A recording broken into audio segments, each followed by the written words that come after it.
Olá, boa noite. No primeiro plano de hoje, nós vamos falar de um tema que interessa cada vez mais as mulheres e também os homens: a busca pela perfeição estética. Segundo um levantamento da Sociedade Internacional de Cirurgia Plástica Estética, divulgada na última semana, o Brasil é vice-campeão mundial em intervenções cirúrgicas desse tipo, perdendo apenas para os Estados Unidos. Ano passado, foram realizadas 2,5 milhões de cirurgias plásticas no país. E cada vez mais essas cirurgias se popularizam. Mas quais os riscos que envolvem esse procedimento? Como o sonho do corpo perfeito pode se transformar numa tragédia? Para falar sobre esse assunto, orientar melhor a população cearense, recebemos o cirurgião plástico Jorge Regis Barroso. Muito obrigado, doutor Jorge, pela sua participação aqui na TV Jangadeiro. Boa noite, Chagas. Doutor, quais são os tipos de intervenções cirúrgicas estéticas mais procuradas por mulheres e também por homens? Muito bem. A lipoaspiração é o procedimento mais procurado juntamente com o implante de silicone mamário pelas mulheres. Na população masculina, a cirurgia mais procurada são os transplantes capilares, implante de cabelo, que é uma cirurgia que já está bem padronizada. Então o homem já vê alguns resultados agradáveis, diferente do que acontecia antigamente, e se entusiasma para procurar esse tipo de cirurgia. Agora, doutor, quando o senhor fala em lipoaspiração, se popularizou demais. Chegou a um ponto em que a gente começou a ver anúncio: você quer fazer lipoaspiração em 50 vezes, tem um consórcio, faça aqui, e tem algumas derivações desse nome, é lipoescultura, o que na verdade há muita enganação, sendo bem direto, nesse mercado? A lipoaspiração é um procedimento consagrado que já tem 30 anos que existe e foi uma coisa que revolucionou a cirurgia plástica. Então, através de um pequeno orifício, você introduz uma microcânula e consegue retirar gordura sem lesar nervos, tecidos e nada que tem nobre abaixo da pele. Então, é uma coisa consagrada que já existe há bastante tempo, é uma coisa que já faz parte do arsenal médico, uma coisa que não tem mais nenhuma dúvida. O que acontece é que as pessoas tentaram criar nomes correlatos para tentar, digamos, de uma certa maneira, simplificar ou vender como se fosse um produto, né? Então essa coisa de Vibrolipo, Lipolite, Lipinho, Lipo do Biquíni, Lipo de Beverly Hills, Lipo da hora do almoço, então são nomes enormes aqui que fomos criando para poder dizer uma coisa que é séria, que é um procedimento que já existe há bastante tempo, e tentou se banalizar esse procedimento como uma coisa mais simples, uma coisa mais fácil de se fazer. E qualquer outra pessoa querendo fazer isso, quando isso é papel de um cirurgião plástico. Pronto, já está estabelecido que a lipoaspiração é do cirurgião plástico, tá certo? Então, quando as pessoas fazem com esse outro nome aqui, é exatamente para burlar essa regulamentação que já existe. A lipoaspiração ser feita por um cirurgião plástico. É uma coisa que parece ser óbvia, mas não é isso que acontece na prática, entendeu? Na prática, outras especialidades tentam fazer a lipoaspiração, porque ela é perigosamente simples, entendeu? Eu costumo dizer isso aqui. Porque aparentemente você vai fazer um furo, vai injetar uma substância, vai tirar uma gordura e não vai acontecer nada demais. Mas envolvendo todo aquele ato, que para quem tem experiência é uma coisa muito simples, eu comparo quando você assiste assim, um concerto ou um especialista, um artesão fazendo um trabalho ali, parece ser muito fácil, porque ele tem a experiência, ele tem um treinamento e faz aquilo parecer ser fácil.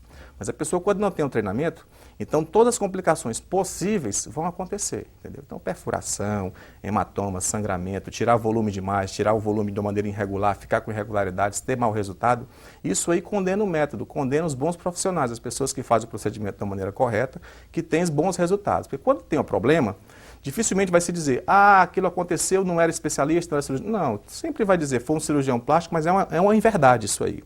A maioria das complicações em procedimentos de cirurgia plástica não foram realizadas por cirurgiões plásticos, não são por membros da sociedade brasileira. Isso aí é um dado do Conselho Regional de Medicina. E há dados, há estudos, doutor, em relação a números de cirurgias plásticas, por exemplo, quanto por cento é feito de forma indevida e em quanto por cento há complicação nos procedimentos?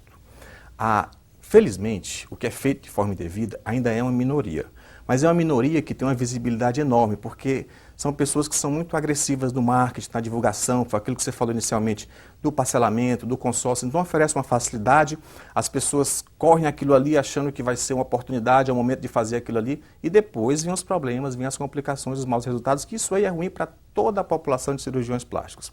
Porque um bom resultado de cirurgia plástica, aquilo ali não é bom só para quem fez a cirurgia. É bom para todo mundo que faz uma boa cirurgia, porque aquele paciente vai divulgar os bons resultados da cirurgia plástica, vai tirar o medo, vai desmistificar, as pessoas se entusiasmam e vão poder fazer isso com mais tranquilidade, mais facilidade. O mau resultado assusta todo mundo. Quando acontece algum insucesso, algum infortúnio que sai na mídia, isso aqui é como queda de avião, tá? Pode ser onde for, vai sair na mídia, alguma coisa desse tipo. Então, nosso consultório, a gente que mais responde é o que foi que aconteceu, a paciente que estava com a cirurgia marcada vem com medo, quer um esclarecimento, por que aconteceu isso, quais são os riscos. Então, cria uma instabilidade na população, da maneira geral, quando acontece esse tipo de coisa. Agora, há pessoas que não podem se submeter por pelo próprio organismo da pessoa não poder se submeter. É feito um procedimento prévio, é um estudo para saber se aquela pessoa está apta a se submeter a um procedimento dessa natureza? Isso, claro. O procedimento é um procedimento cirúrgico, tá certo? Então a gente faz a programação como se fosse fazer uma cirurgia cardíaca, uma cirurgia neurológica, uma cirurgia de grande porte.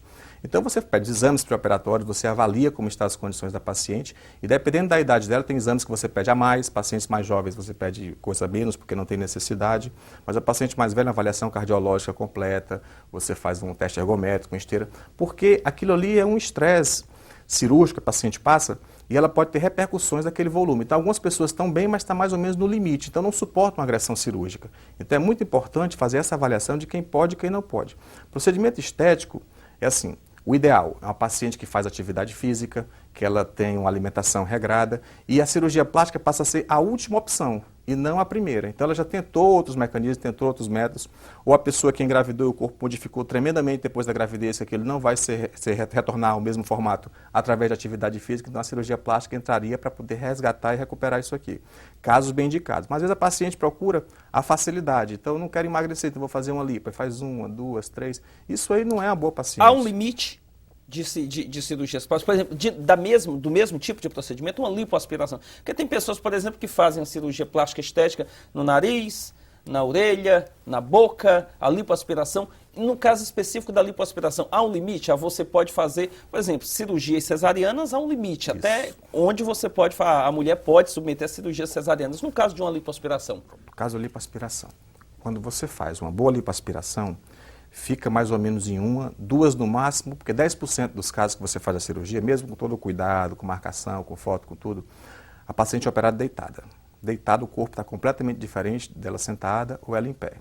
Então, 10% das pacientes que você faz uma lipoaspiração precisa, algum local ficou assimétrico, tem alguma diferença. Às vezes a paciente tem uma escoliose, tem um desvio de coluna, então tem um acúmulo de um lado que é diferente do outro. Então você precisa prever isso aqui e tratar. Mas como ela está deitada, você não vê com ela deitada. Então até brinco com as pacientes. Quando eu faço lipoaspiração, a paciente, o senhor esqueceu de tirar uma coisinha aqui e tudo, depois deita aqui para me ver. Deitado não dá para ver. Claro que não dá para ver, porque se desse para ver deitado, eu tiro retirado na hora da cirurgia. Então é uma coisa que aparece depois quando ela senta, quando ela bota a roupa mais apertada, então tem uma gordurinha ali. Então 10% dos casos, você precisa retirar um pouco mais, que é um procedimento pequeno geralmente, tá? Mas quando você faz uma lipoaspiração que foi mal sucedida, mal realizada ou mal indicada, o paciente não tinha indicação de fazer aquilo, estava muito acima do peso, por exemplo, estava 20 quilos acima do peso, você tirou 4 litros, não mudou quase nada. Aí ela tenta fazer um pouco mais, o que vai acontecendo? Vai deformando o corpo, entendeu? Vai tirando num local, no outro não tira, ela engorda um pouco mais, a gordura começa a engordar em locais que não foram tratados, fica de uma maneira irregular. No final das contas, fica cheio de nodulações, cheio de depressões, e aquilo é muito difícil de ser tratado, é muito difícil de ser corrigido. O senhor fala sempre, e eu percebo, uma paciente, a gente falou que tem crescido muito o número de homens que procuram, o senhor falou, principalmente da reposição capilar, não é isso? E que outros tipos de cirurgia o homem tem procurado muito e qual é a proporção dessa procura, a proporcionalidade de homens com mulheres? Essa proporcionalidade depende muito da área que o médico se dedica. Por exemplo, lipoaspiração tem aumentado realmente, os homens têm procurado fazer lipoaspiração. As cirurgias de orelha abano, que é muito comum você fazer até em homens mais jovens, na idade pré-escolar, 7 anos, 8 anos, quando começa a receber apelido, você opera aquela orelha abano, né? Nariz, quando você tem uma deformidade grande no nariz, você opera. Cirurgia de pálpebra em senhores de 50 anos, que começa a pesar e ter aquela dificuldade de enxergar.